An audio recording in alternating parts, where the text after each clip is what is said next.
Mas Hasto kemarin Mas Gibran bilang makasih nih ke Mas Hasto karena Mas Hasto menyinggung bahwa pencalonan Gibran itu kami kilaf gitu PDIP. Nah, dibilang makasih nih sama Gibran, Mas Hasto paling oke katanya. Gimana Mas Hasto? Ya sebenarnya itu kan muncul dari wawancara saya ketika ditanya bagaimana prosesnya. Dan pada tanggal 2 Mei ketika kami melakukan klarifikasi terhadap Mas Gibran, apakah mau maju atau tidak sebagai calon wali kota, calon wakil presiden maaf.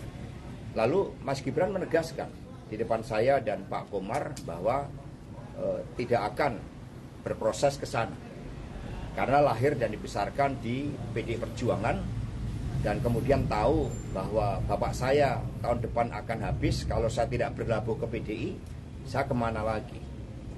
Nah ini suatu kebohongan yang ternyata pada bulan Oktober terbukti. Bagaimana 25 Oktober yang bersangkutan kemudian didaftarkan sebagai calon wakil presiden. Kemudian ketika pada awal Agustus di dalam rapat konsolidasi seluruh kepala daerah, Ibu Megawati Soekarno Putri juga bertanya hal yang sama.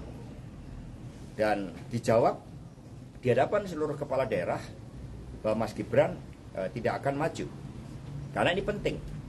Jawaban kader PDI Perjuangan dengan kejujuran ini sangat penting sebagai suatu instrumen pengambilan keputusan bagi PDI Perjuangan. Dan ternyata segala sesuatunya, kebohongan pun itu menjadi bagian dari strategi.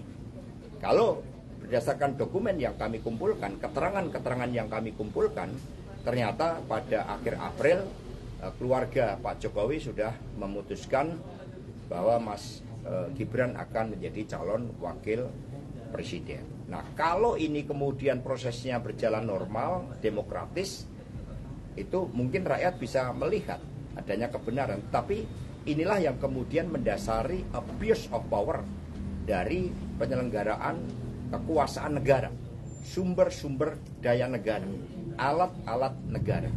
Inilah yang dipersoalkan oleh PDI Perjuangan. Kalau berkhianat kepada partai, itu sudah biasa sebagai bagian dari dinamika organisasi partai. Tetapi ketika berkhianat kepada konstitusi, kepada demokrasi yang berkeadilan rakyat, apalagi nilai-nilai kejujuran seorang pemimpin itu pun dikorbankan, maka ini menjadi suatu persoalan yang sangat serius bagi kita sebagai bangsa.